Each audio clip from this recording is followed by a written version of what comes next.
అందరికీ దండాలు.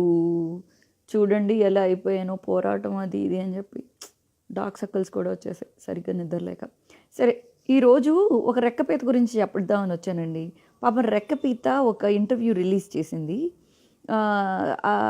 అదే నార్త్ ఇండియా రెక్కపీత ఏంటో చెప్తుంది కబుర్లు.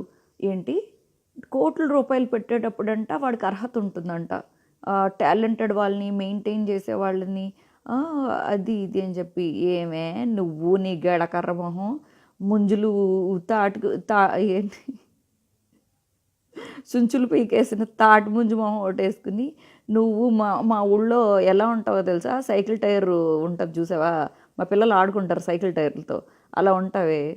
అసలు నిన్ను ఒక ఆడదానివని వదిలేస్తున్నాను. అసలు నీకు ఎందుకే మా తెలుగు వాళ్ళ గురించి మా ఉద్యమాల గురించి ఇక్కడికి వచ్చి ఏలేద్దామని ఎందుకు ట్రై చేస్తున్నావే నీకు? ఇంకేంటి నీకు టాలెంట్ ఉందా? నీకు లిప్ మూమెంట్ వచ్చా అసలు?